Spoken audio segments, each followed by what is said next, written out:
నమస్తే. నావల్ కాన్సెప్ట్‌కి స్వాగతం. నేను మీ అరణి పాకలపాటి. స్వేచ్ఛ కథను వింటున్నాం కదండి. అరుణ తనింట్లో స్వేచ్ఛ లేదని తన స్నేహితురాలైన ఉమతో అంటుంది. ప్రకాశంని పెళ్లి చేసుకుని తనకంటూ ఒక ఇల్లు ఏర్పరచుకున్నాక తనకు స్వేచ్ఛ లభిస్తుందని భావిస్తుంది. ఉమ అరుణ ఆలోచనలకు నవ్వుతూ పెళ్లి స్వేచ్ఛను హరిస్తుందని, అలాంటిది స్వేచ్ఛ కోసం పెళ్లి చేసుకుంటానంటుందని నవ్వుతుంది. ఉద్యోగం రాగానే ప్రకాశం అరుణ పెళ్లి చేసుకోవాలని నిర్ణయించుకుంటారు. ఇక్కడి వరకు చెప్పుకున్నాం కదా. ఇక కథలోకి వెళ్తే, ఇంట్లో అందరూ తన గురించి అంతా హడావుడి పడడం అరుణకు కాస్త కొత్తగా అనిపించినా సంతోషంగా ఉంది. ప్రైవేటు జూనియర్ కాలేజీ వాళ్ళు లెక్చరర్లు కావాలని పేపర్లో వేస్తే అప్లికేషన్ పెట్టింది అరుణ. వాళ్ళు ఇంటర్వ్యూకి పిలిచారిప్పుడు. ఇంట్లో కనకమ్మ తప్ప మిగిలిన అందరూ సంతోషంగానే ఉన్నారు. కనకమ్మ మాత్రం అవతల మనవరాలు పుట్టింది, ఇదేమో పెళ్ళి పెటాకులు లేకుండా ఊరి మీదకి బయలుదేరుతుంది. ఆ పెద్ద పిల్ల తలవంచమంటే తలవంచింది, ఎత్తమంటే ఎత్తింది. ఇది ఎడ్డుమంటే తెడ్డుమంటుంది. ఇక ఉద్యోగం కూడా వస్తే మనల్ని లెక్క చేస్తుందా అంటూ దీర్ఘాలు తీసింది. గోపాలరావు అరుణను స్కూటర్ మీద తీసుకెళ్లి దించుతానన్నాడు. అరుణ ఆశ్చర్యపోయింది. మామూలుగా అరుణను స్కూటర్ ఎక్కించుకోవటం నామోషి పని గోపాలరావు దృష్టిలో. వీళ్ళందరి ప్రవర్తనకు ఆశ్చర్యపోతూ ఇంటర్వ్యూ ఎలా చేస్తానోనని కంగారు పడుతూ ఆనందం, ఆందోళన మనసును కమ్మేసి నీరసపడిపోయింది అరుణ. కాలేజీ దగ్గర గుంపును చూసేసరికి ఆ నీరసం మరింత ఎక్కువైంది. ఇంతమందిలో తనకు ఉద్యోగం వస్తుందా? తన క్లాస్మేట్స్ ఇద్దరు కనిపిస్తే వాళ్ళ దగ్గరికే వెళ్ళి కూర్చుంది. నువ్వొచ్చావరుణ, ఇక మేం వెళ్ళిపోవచ్చు అంది వాళ్ళల్లో ఓ అమ్మాయి. అదేం ఆశ్చర్యంగా అడిగింది అరుణ. మీ వాళ్ళదేనమ్మా ఈ కాలేజీ, మాకెందుకు ఇస్తారు? అరుణకు చిరాకేసి ఏమీ మాట్లాడకుండా కూర్చుంది. కులాన్ని బట్టి ఉద్యోగాలు దొరికే మాట నిజమే, కానీ తనకసలు ఈ కాలేజీ వాళ్ళది ఏ కులమో తెలీదు. తనది తప్పన్నట్లు మాట్లాడుతుందేం? పైగా తన కులం నుంచి తనొక్కతే వచ్చిందా? చాలామంది వచ్చే ఉంటారు. అయినా కులాన్ని బట్టి ఉద్యోగాలు ఇచ్చేవాళ్ళు ముందే ఎవరినో ఒకరిని ఆలోచించుకునే ఉంటారు. ఇవన్నీ ఆలోచించకుండా తననంటే తనేం చేస్తుంది? అరుణ ఆలోచనల్లో ఉండగానే ఆ ఇద్దరూ లోపలికి వెళ్ళడం రావడం కూడా అయిపోయింది. మేం వెళ్తున్నాం అరుణ అన్నారు వాళ్ళు. ఇంత తొందరగా అయిపోయిందేం? ఏమడిగారు వాళ్ళు? ఏమీ అడగల, ఊరికే ముఖం చూసి పంపించేశారు. అయినా ఉద్యోగం ఇచ్చే బాపత కాదులే. వాళ్ళు వెళ్ళిపోయారు. ఇంకో 4-5 తర్వాత అరుణను పిలిచారు. అరుణ భయంగా లోపలికి వెళ్ళింది. 4-5 ఒక టేబుల్ చుట్టూ కూర్చొని ఉన్నారు. అరుణ సర్టిఫికేట్లన్నీ చూశారు. నల్లగా ఉన్న ఒక ఆయన ఉన్నట్టుండి, కందోయి ఏ సందో చెప్పమ్మా. అరుణకు మెదడంతా ఖాళీ అయిపోయింది. పోనీ ఆ పదాన్ని విడదీయమ్మా అన్నారు. అరుణ తేరుకొని కందోయి పదాన్ని విడదీసి సూత్రం చెప్పింది. ప్రాచీన కవుల్లో నీకిష్టమైన కవి ఎవరమ్మా? ఆ నల్లటాయన మళ్ళీ అడిగాడు. ఏమీ అడగలేదని చెప్పారు. వీళ్ళిలా అడుగుతున్నారు అనుకుంటూ శ్రీనాథుడండి అని జవాబిచ్చింది. ఆయన అడిగిన ఒక్క ప్రశ్నే 100 ప్రశ్నల్లాగా తనకు అనిపిస్తుందని అరుణ గమనించలేదు. ఏది? శ్రీనాథుడి పద్యం ఒకటి చెప్పు. మళ్ళీ బుర్ర ఖాళీ అయ్యింది. ఒక్కటి కూడా రాదా? చిన్నదైనా పర్వాలేదు చెప్పు. అరుణ 2 నిమిషాలు ఆలోచించి పంప విరూపాక్ష అన్న పద్యం చదివింది. బాగుంది, చక్కగా చదివావు, ఇక వెళ్ళమ్మా అన్నారు. ఆ మాట పూర్తి కాకముందే అరుణ బయటకొచ్చి ఊపిరి పీల్చుకుంది. ఉద్యోగం వస్తుందా రాదా అన్న ప్రశ్నకు 4-5 రోజుల్లో సమాధానం దొరికింది. ఉద్యోగం వచ్చింది. కాలేజీ వాళ్ళు అరుణను పిలిచి ఉద్యోగం ఇస్తున్నామని చెప్పారు. అరుణ ఆనందం నుంచి తేరుకునేలోగా ఇంకో విషయం కూడా చెప్పారు. కాలేజీకి ప్రభుత్వ గ్రాంట్ లేకపోవటం వల్ల పూర్తి జీతం ఇవ్వలేమని, 500 మాత్రం ఇస్తామని, పూర్తి జీతం తీసుకుంటున్నట్లుగా సంతకం పెట్టాలని అన్నారు. అరుణకు ఏం చెప్పాలో అర్థం కాలేదు. అరుణ ముఖం చూసి వాళ్ళే ఇంటికి వెళ్ళి ఆలోచించుకొని ఏ విషయం మర్నాడు 10 గంటలకు వచ్చి చెప్పమన్నారు. అరుణ ఇంటికి వచ్చి విషయం చెప్పింది. నీ ముఖం చూసి ఈ అమ్మాయికి పూర్తి జీతం ఇవ్వకుండానే పని చేయించుకోవచ్చు అనుకుని ఉంటారు, నిర్దయగా అనేశాడు గోపాలరావు. చివరకు జానకిరామయ్య, గోపాలరావు కలిసి ఆలోచించుకొని ఆ ఉద్యోగంలో చేరమనే చెప్పారు. అరుణ వాళ్ళ ఆలోచనలతో సంబంధం లేకుండానే ఉద్యోగంలో చేరాలనే నిర్ణయం తీసుకుంది. అప్పటికే ముందు ఏదో ఒక దానిలో చేరితే మంచి ఉద్యోగం నిదానంగా చూసుకోవచ్చు. అన్నిటికన్నా ముఖ్యం ప్రకాశం సంతోషిస్తాడు. తను తొందరగా ఈ ఇంటి నుంచి బయటపడవచ్చు. ఆ సాయంత్రమే మొదటిసారిగా ప్రకాశాన్ని అతని ఇంటి దగ్గర కలిసింది అరుణ. అరుణను చూసి ప్రకాశం ఎంత కంగారు పడ్డాడంటే ఏదో ప్రమాదం జరిగిందనే అనుకున్నాడు. అరుణ అలాంటిదేమీ జరగలేదని చెప్పినా నమ్మలేకపోతుంటే అరుణకిక అసలు విషయం వెంటనే చెప్పక తప్పలేదు. నిజంగా? అమ్మయ్య, ఇక ఏ ఆటంకాలు లేవుగా అన్నాడు అరుణను దగ్గరకు లాక్కుంటూ. ఉండు బాబు, మీ ఇంటికొచ్చానని పిచ్చి వేషాలు వేయకు. వాళ్ళు ఉద్యోగం ఇచ్చారు కానీ పూర్తి జీతం ఇవ్వరంట. మరి 500 ఇస్తారట. చేరనా వద్దా? నాకైతే చేరాలనే ఉంది. ప్రకాశం ఆలోచనల్లో పడ్డాడు. గ్రాంట్ వచ్చాక పూర్తి జీతం ఇస్తారట. ఏమో, వీళ్ళిలా వెట్టి చాకిరి ఎన్నేళ్ళు చేయించుకుంటారో. మేనేజ్మెంట్ వాళ్ళతో చాలా గొడవలుంటాయి అరుణ. మంచి ఉద్యోగం దొరుకుతుందిలే కొన్నాళ్ళు పోతే. మంచి ఉద్యోగం దొరికేదాకా ఇది చెయ్యొచ్చుగా. ముఖ్యంగా మన పెళ్లి కోసమైనా ఈ ఉద్యోగంలో చేరాలనిపిస్తుంది. నీదంతా పిచ్చి కానీ ఈ 500 లేకపోతే మనకు జరగదా? నీకు పంతం ఎక్కువ. మన మధ్య నీ డబ్బు నా డబ్బు అని చూస్తావా? కాదులే ప్రకాశం, డబ్బులు లేక నేనెంత ఇబ్బంది పడ్డానో నీకు తెలియదు. చిన్న చిన్న అవసరాలకు 5, 10 కూడా నాన్నను అన్నయ్యను అడిగి వాళ్ళు లేవంటే కుంగిపోయి, ఇదంతా నీకు అర్థం కాదు. నా అవసరాలకు నేనెవ్వరినీ డబ్బు అడగకుండా బతకాలి. నిన్నైనా సరే. సర్లే ఆవేశపడకు. చేరు ఆ ఉద్యోగంలో. తర్వాత మంచిది చూసుకుందాం. రేపు 10 గంటలకు వెళ్ళి చేరాలి ప్రకాశం. అరుణ, రేపే మనం రిజిస్టర్ ఆఫీస్కి ఎందుకు వెళ్ళకూడదు? వెళ్ళి రిజిస్టర్ చేయించుకుందాం. నెల రోజులాగి సర్టిఫికేట్ తీసుకొని పెళ్ళైనట్లు అందరికీ చెప్పి పార్టీ ఇద్దాం. నెల రోజులాగాలా? సర్టిఫికేట్ నెల రోజులకు కానీ ఇవ్వరనుకుంటా. సర్టిఫికేట్ తీసుకునే వరకు ఆగితేనే మంచిది. మీ వాళ్ళు ఏదన్నా గొడవ పెట్టచ్చుగా. నిజంగా నెల రోజుల్లో మన పెళ్ళైపోతుందా? ప్రకాశం కళ్ళల్లోకి చూస్తూ అడిగింది అరుణ. నువ్వు ఒప్పుకుంటే ఎప్పుడో అయిపోయేది. నువ్వు స్వేచ్ఛ, స్వాతంత్రం అంటూ ఉపన్యాసాలు ఇచ్చి ఆపేశావు. అరుణ చేతుల్ని ముద్దు పెట్టుకున్నాడు ప్రకాశం. అరుణ ప్రకాశం ఒళ్ళో తల పెట్టుకొని మౌనంగా ఉంది. ఏంటోయ్ మాట్లాడవు? మాట్లాడాలనిపించటంలా. ఎందుకో కలలోలా మాట్లాడింది.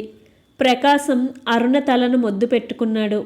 తలుపు టకటకా మోగడంతో ఇద్దరూ ఉలిక్కిపడి లేచారు.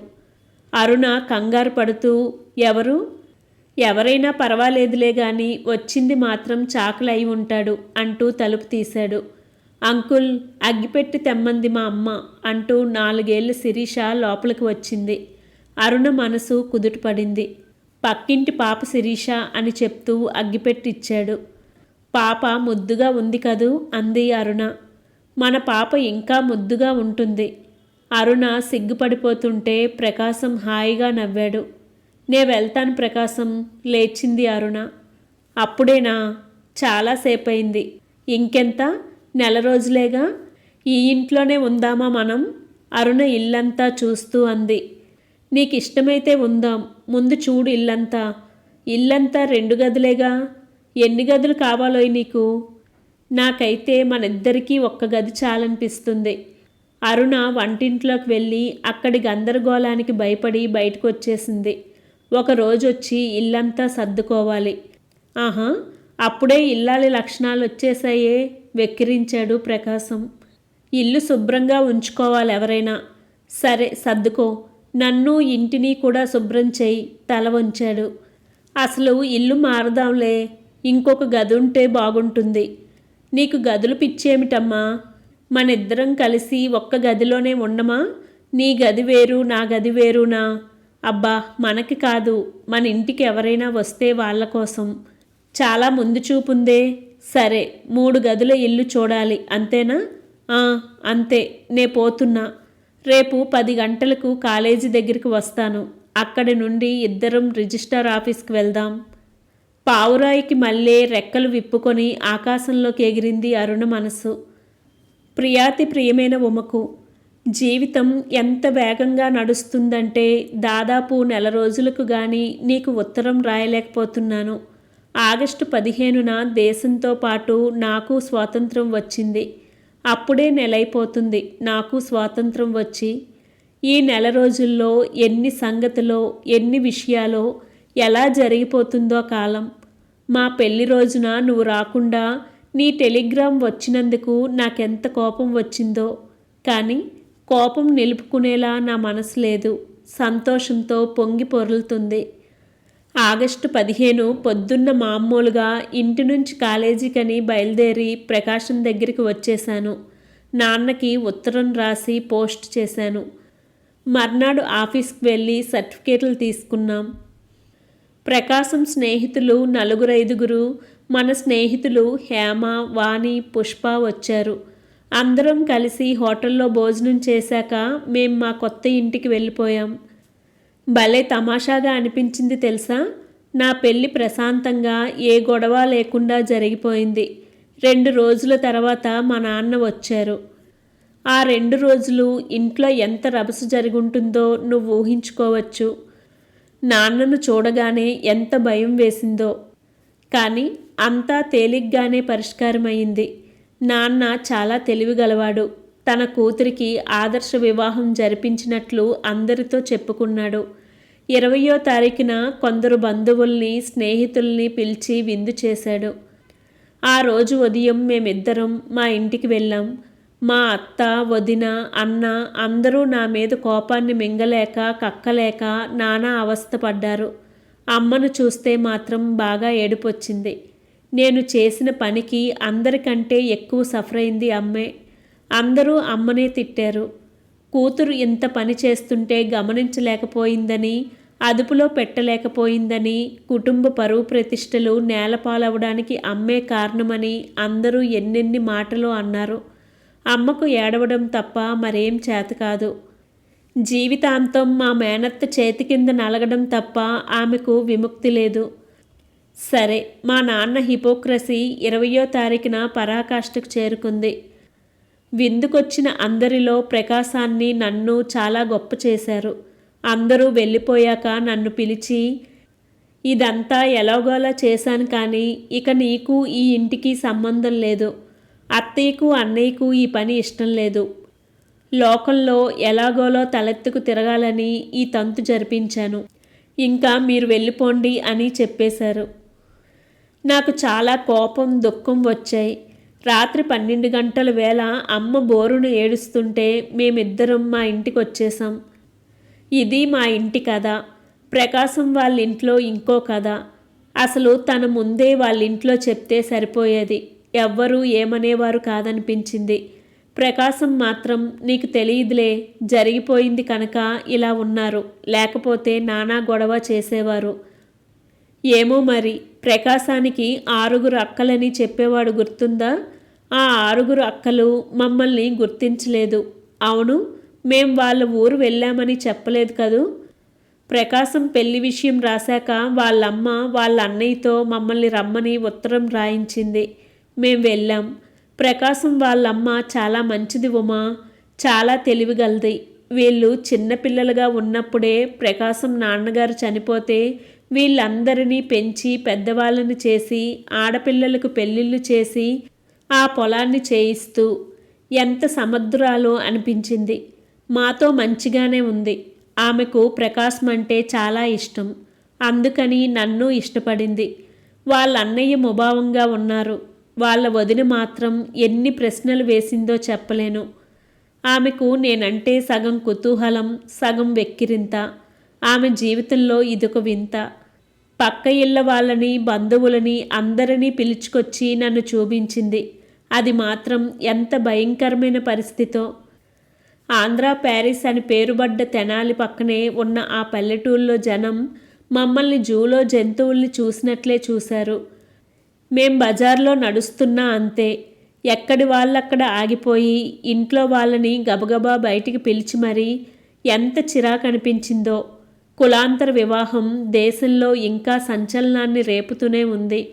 ప్రకాశం అక్కలు మాత్రం రాలేదు. పెద్దక్కైతే వాళ్ళ అమ్మాయిని చేసుకోలేదని కోపం అనుకో, మిగిలిన వాళ్ళెందుకు రాలేదో తెలుసా? ప్రకాశం పెళ్లి సందర్భంగా వాళ్ళు పట్టుచీరలు గ్రైండర్లు వస్తాయని కలలు కన్నారట.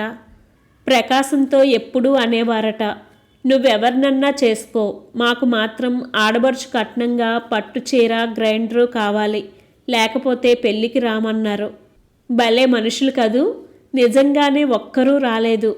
ఆ ఊళ్ళో 2 రోజులుండి వచ్చేశాం. అత్తయ్య త్వరలో మా ఇంటికి వస్తానన్నారు. ఇక మా సంగతులు ఏం రాయను? ప్రకాశం ప్రేమలో నేను మునిగిపోయి ఉన్నాను. నిజంగా ఉమా, నిజంగా నేను చాలా సంతోషంగా ఉన్నాను. జీవితంలో ఇంతకంటే కావాల్సిందేమీ లేదనిపిస్తుంది. నేను ధైర్యం చేసినందుకు నాకు సంతోషంగా ఉంది.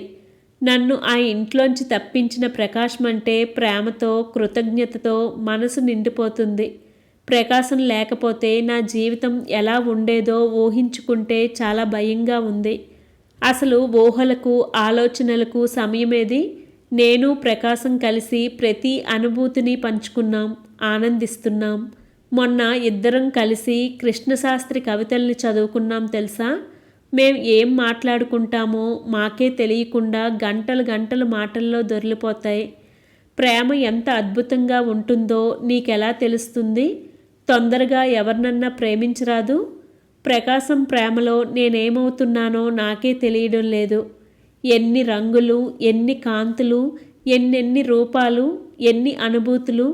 ప్రపంచం ఎంత బాగుంది. చిరునవ్వుతో నా ప్రేమతో వెలిగే ప్రకాశం కళ్ళల్లో కాంతులను చూస్తుంటే నా హృదయం హేమంతుల్లో నులివెచ్చని సూర్యకిరణాలకు విచ్చుకున్న చేమంతి చందమవుతుంది. ప్రకాశం కాసేపు కనపడకపోతే, అతను రావటం కాసేపు ఆలస్యమైతే శిశిరంలో శూన్యమైన మానులా కాంతిహీనమైపోతున్నా అతన్ని చూడగానే మళ్ళీ కోర్కెలు కొత్త చిగుళ్ళతో మనసు వసంతకాలపు నందనవనమవుతుంది. గ్రీష్మతాపం వంటి వలపు వేడిలో చిక్కి మల్లెల మత్తులో సాయంత్రపు చల్లగాలులకు సేదతీరి హృదయం సొమ్మసిల్లి నిద్రిస్తుంది. ఏం రాయను ఉమా, ఏం రాసి ఎంత వర్ణించి నా ప్రేమగానాన్ని నీ అనుభూతిలోకి తేగలను? నువ్వు రావు, నా ఆనందాన్ని కల్లారా చూడొచ్చు, నా కబుర్లు వినొచ్చు. ఉమా, జవహర్లాల్ నెహ్రూ యూనివర్సిటీలో ఎంట్రన్స్ పరీక్ష ఎప్పుడు? నువ్వు పరీక్ష కోసం ఢిల్లీ వెళ్ళేటప్పుడు తప్పకుండా హైదరాబాద్ రావాలి. 2 రోజులుండి వెళ్దువు గాని. కాజీపేట దాకా ఎలాగూ రావాలి కదా, ఇంకాస్త దూరం వస్తావు. నువ్వు ఎప్పుడు వస్తావో రాస్తే ఇక్కడి నుంచి టికెట్ బుక్ చేయిస్తాను. కాలేజీలో లేజర్ అవర్లో రాస్తున్నానిది. మళ్ళీ క్లాస్కి టైం అయింది. ఇట్లు నీ అరుణ. తమిళనాడు ఎక్స్ప్రెస్లో కూర్చొని తీరిగ్గా అరుణ రాసిన ఉత్తరం చదువుకుంది ఉమా. ఇంట్లోంచి బయలుదేరబోతుంటే పోస్ట్లో వచ్చింది. కవర్ సైజు చూసి ఇప్పుడు లాభం లేదులే అనుకొని బ్యాగులో పడేసుకొని స్టేషన్కి వెళ్ళింది. గుంటూరు రైల్లో అంతా జనం హడావుడి. ఆ రైలు దిగి బెజవాడలో తమిళనాడు ఎక్కి తన సీట్లో కూర్చొని రైలు కదిలిన తర్వాత ఉత్తరం చదివింది. అరుణ ఆనందంగా ఉందనుకుంటే ఉమకు పరీక్ష దిగులు కూడా తగ్గినట్టయింది. అప్పటిదాకా మెదడులో ఉన్న పరీక్ష భారం కాస్త దిగి మెదడు చల్లబడ్డట్టయింది. పరీక్ష రాసి హైదరాబాద్ వెళ్ళాలనుకుంటూ పక్కకు చూస్తే బ్యాగులో నుంచి పుస్తకాలు తొంగి చూస్తున్నాయి. ఉలిక్కి పడింది. ఈ పరీక్ష పూర్తయి రీసెర్చ్లో సీటు దొరికేదాకా ఈ పుస్తకాలు ఇలా జరిపిస్తూనే ఉంటాయి కాబోలు. ఎప్పుడూ లేదు ఈ పరీక్షకు ఇంత టెన్షన్గా ఉందేమిటి అనుకుంది ఉమా. ఈ సీటు దొరక్కపోతే తన ప్లాన్లన్నీ తన ఊహలన్నీ తలకిందులైపోతాయి. ఆ యూనివర్సిటీలో రీసెర్చ్ చెయ్యాలని ఏడాది నుంచి తనకంటున్న కలలు అబద్ధం కాకూడదు. అమ్మని నాన్నని ఒప్పించి ఈ పరీక్షకు హాజరవుతుంది. ఈ పరీక్ష పోతే మళ్ళీ గుంటూరులోనో హైదరాబాద్లోనో చదవటం తనకిష్టం లేదు. తనకింకా ఎక్కువ అవకాశాలున్న చోట కావాలి. ఇదయ్యాక వీలైతే అమెరికా వెళ్ళాలి, ఎంతో చదవాలి, ఎన్నో రాయాలి. ఆలోచనలను పక్కకు నెట్టి ఉమ సీరియస్గా పుస్తకం తెరిచింది. చలికాలం రావడంతో ఆరైనా ఇంకా పూర్తిగా వెలుగు రాలేదు. ఆ మసక వెలుతురులోనే అరుణ ఇచ్చిన అడ్రస్ ప్రకారం ఆ ఇంటి కోసం వెతికి చివరకు పట్టుకుంది ఉమ. ఉమా, నువ్వా? ఉత్తరం రాయలేదే? నువ్విక రావనుకుంటున్నా. ఆశ్చర్యం, ఆనందం కలగలిసిన ముఖంతో అంది అరుణ. వచ్చాను గాని నువ్వేమిటి అలా ఉన్నావు? ఒంట్లో బాగోలేదా? బాగానే ఉంది. నువ్వెక్కడి నుంచి వస్తున్నావు? మా ఊరు నుంచే. నాకు సీట్ వచ్చింది. 2 రోజుల్లో ఢిల్లీ వెళ్ళాలి. ఇక అక్కడ జాయిన్ అయితే ఇప్పట్లో రాను కదా, అందుకని ముందిటి వచ్చేసా. కుర్చీలో కూలబడి అలుపు తీర్చుకుంది ఉమ. మంచి పని చేసావు. పద, ముఖం కడుక్కుందువు గాని. కడుక్కుంటాలే. ప్రకాశం నిద్ర లేవలేదా? లేవలేదు ఉమా. అయితే లేచేదాకా మనం కబుర్లు చెప్పుకుందాంలే, వస్తానుండు అంటూ బాత్రూమ్ వైపు నడిచింది ఉమ. అరుణ అంట్ల గిన్నెలన్నీ సింక్లో పడేసి పాలు స్టవ్ మీద పెట్టి టీ చేసింది. నీకు సీటు వచ్చిందంటే పెద్ద బరువు దిగినట్లుందే. ఎంత కష్టపడ్డావు, ఎంత టెన్షన్ పడ్డావు? టీ కప్పు ఉమకిస్తూ అంది. ఆ బరువుతోనేనా ఇంత చిక్కావు? ఏమిటి అనారోగ్యం? ఏముంది, మామూలే. డల్గా ఉంది అరుణ నవ్వు. అరే, మామూలేమిటి? అంత బలహీనంగా ఉన్నావు. పెళ్ళై 3 నెలలు కాలేదు. ఈ నీరసం ఏమిటి? ప్రకాశం ఏం చేస్తున్నాడు? అరుణ మళ్ళీ నీరసంగా నవ్వింది. ఏంటా నవ్వు? ఏమైంది నీకు? పెళ్ళైన వాళ్ళందరికీ వచ్చే నీరసమే నాకు వచ్చింది. కంగారు పడకు. అంటే కన్సీవ్ అయ్యాను. 2వ నెల. నిజమా? దిగ్భ్రాంతిగా అడిగింది ఉమ. అరుణ తలూపింది. ఇంత తొందరగా పిల్లలెందుకు? నువ్వు వద్దనుకున్నావు కదా. అరుణ మాట్లాడలేదు. ప్రకాశం నిద్రలేచి వచ్చి ఉమను చూసి ఆశ్చర్యపోయాడు. ఇన్నాళ్ళకు వచ్చారన్నమాట. మీ ఫ్రెండ్ రోజూ కలవరిస్తుంది మీకోసం. అరుణ మిమ్మల్ని అనుక్షణం తలుచుకుంటుంటే నాకెంత జల్సీగా ఉంటుందో చెప్పలేను. మీరు ఢిల్లీ రండి, మిమ్మల్ని తలుచుకుంటుంది. అమ్మో, ఢిల్లీ కాదు కదా. అరుణను వదిలి అరగంట కూడా ఉండలేను. ప్రకాశం మాటలకు ముగ్గురు నవ్వారు. అరుణ చాలా నీరసంగా ఉందండి అంది ఉమ. అవును, ఏమీ తినటం లేదు. బాగా వాంతులవుతున్నాయండి. నాకు చాలా భయంగా ఉంది. ఇంకో నెలలో తగ్గిపోతాయంటుంది డాక్టర్. 15 రోజుల్లో ఎంత చిక్కిపోయిందో. ప్రకాశం పేపర్ తీసుకొని గదిలోకి వెళ్ళాడు. అరుణ, ఉమ వంటగదిలోకి వెళ్ళారు. ప్రకాశం వంటగదిలోకి రాడా? ఉమ అడిగింది. వస్తాడు ఉమా. నేనే రావద్దంట. ఏదో ఒకటి పాడు చేసి కానీ వెళ్ళడు నవ్వింది అరుణ. పాడు చేస్తే చేశాడులే, నెమ్మదిగా నేర్చుకుంటాడు. నువ్వు గారం చేసి మరీ పాడు చేయకు కసిరింది ఉమ. ప్రకాశం నా పనిలో సాయం చేస్తాడులే.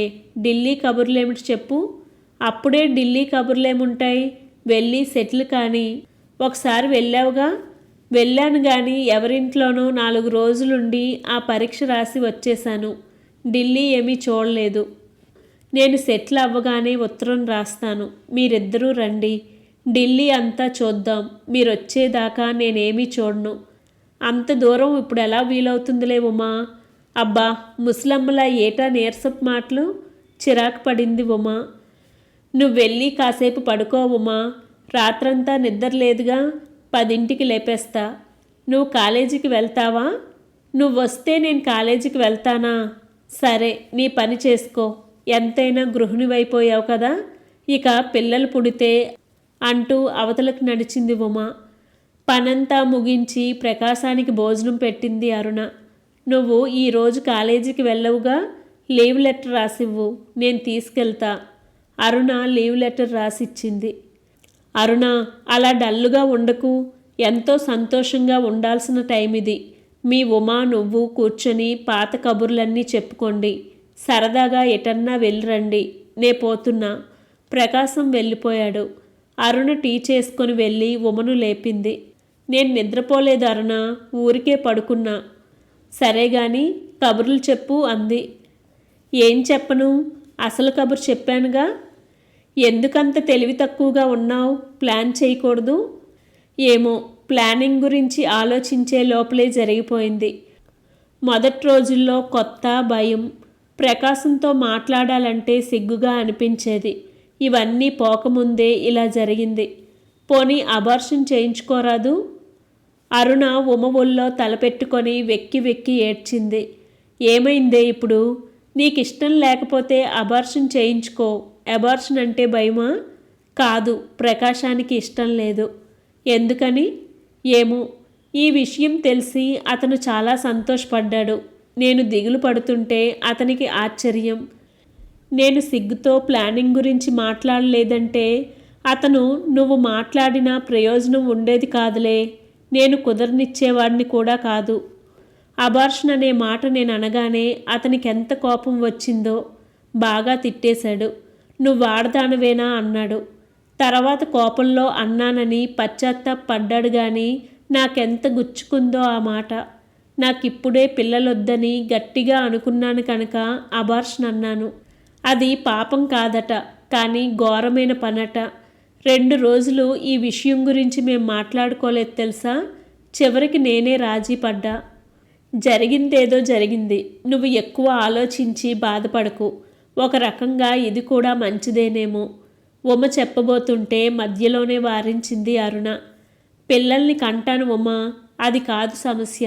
నాకు ఇప్పుడే పిల్లల్ని కనాలని లేదన్నప్పుడు, అబార్షన్ గురించి ఆలోచించినప్పుడు ప్రకాశం నన్ను సరిగ్గా అర్థం చేసుకోలేదన్నది నన్ను చాలా బాధించింది.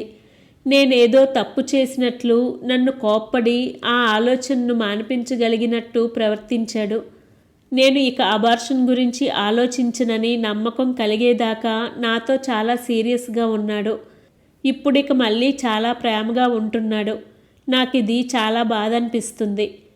తనకిష్టమైనట్లు ఉంటే ప్రేమించటం, లేకపోతే సీరియస్గా ఉండటం, ఇట్లా కాకుండా నా ఆలోచనలను అర్థం చేసుకోవడానికి ప్రయత్నిస్తే అరుణ కళ్ళల్లో మళ్ళీ నీళ్లు తిరిగాయి. పిచ్చిదానా, నువ్వు నిజంగా ఎక్కువ ఆలోచిస్తున్నావు. ఒక్కొక్కల స్వభావం ఒక్కొక్క రకంగా ఉంటుంది. అయినా ప్రకాశం నీకు ఇష్టం లేని పని చేశాడనుకో, ఏం చేస్తావు? సీరియస్గా ఉండవా? పోట్లాడవా? మళ్ళీ నీకు ఇష్టమైనట్లు ఉండేదాకా ఏదో రకంగా అతన్ని సాధిస్తావా లేదా? అంతే. కాకపోతే మరేంటి? అతనికి పిల్లలంటే ఇష్టం కావటంతో నువ్వు అబార్షన్ అనగానే కోపం వచ్చి ఉంటుంది. అతని పద్ధతిలో అతను ఆ కోపాన్ని ప్రదర్శించాడు. నువ్వు ఆ విషయంలో రాజీపడి మళ్ళీ ఇదంతా మనసులో పెట్టుకోవటం దేనికి? అతనితో వివరంగా మాట్లాడలేదా? మాట్లాడాను. ఇప్పుడు అతను తన ప్రవర్తన అంతా పొరపాటేనంటున్నాడు. కానీ ఇదంతా నేను అబార్షన్ చేయించుకోకుండా పిల్లను కనటానికి ఒప్పుకోవటం వల్లనేనేమో అని నా అనుమానం. నేను అబార్షన్ చేయించుకుంటే ఇక నన్ను ప్రేమించేవాడు కాదేమో అన్నంత దూరం అయిపోయాడు. ఆ భయంతోనే నేను రాజీ పడ్డాను. అది నా మనసులోంచి పోవటం లేదు ఉమా. నువ్వింత సున్నితంగా ఆలోచిస్తే కష్టమమ్మాయి. కాస్త గట్టిపడాలి. పరిస్థితులతో రాజీ పడాలి. పెళ్ళంటే ఏమిటనుకున్నావు? ప్రేమ నాలో సున్నితత్వాన్ని పెంచింది. పెళ్ళి నన్ను గట్టిపడాలంటుంది. ఎలాగే? పెళ్ళంటే ఏమిటని మొదటిసారి ఆలోచిస్తున్నాను. అరుణ పేలవంగా నవ్వింది. అంత ఆలోచించి బుర్రపాడు చేసుకోకు. లే, యూనివర్సిటీకి పోదాం. మా డిపార్ట్మెంట్ను చూసి ఎన్ని నెలలైపోయిందో. మా వాళ్ళందరికీ నా రీసెర్చ్ విషయం చెప్పాలి. ఉమ లేచింది. నువ్వు వెళ్ళిరా ఉమా. నేనెందుకు? నాకు బోర్ కొడుతుంది. అదేంటి? వాళ్ళతో నా రీసెర్చ్ గురించి చర్చిస్తాననుకున్నావా? అరగంటలో డిపార్ట్మెంట్ నుంచి బయటపడి మన చెట్టు కింద చేరదాం. లే అరుణ, నీరసం ముఖం నువ్వును. లేచి అన్నం పెట్టు. ఇద్దరూ అన్నం తిని యూనివర్సిటీ అంతా తిరిగి సాయంత్రానికి ఇంటికి తిరిగొచ్చారు. ఉమ మాటలతో అరుణలో నీరసం పోయి ఉత్సాహం వచ్చింది. ప్రకాశం రాగానే ముగ్గురు కలిసి బజార్లన్నీ తిరిగి ఓ తుక్కు ఇంగ్లీష్ సినిమా చూసి హోటల్లో భోజనం చేసి ఇంటికొచ్చి కబుర్లు చెప్పుకుంటూ నిద్రపోయారు. మర్నాడు సాయంత్రం ఉమ వెళ్ళిపోయింది. అరుణ ఆనందంగా రాబోయే పాపాయిని ఆహ్వానించటానికి నిశ్చయించుకుంది. అరుణలో వచ్చిన మార్పును చూసి ప్రకాశం నిశ్చింతుడయ్యాడు. కథ కొనసాగుతుంది. మీకు నచ్చినట్లయితే లైక్ చేయండి, షేర్ చేయండి, సబ్స్క్రైబ్ చేయండి. Thank you.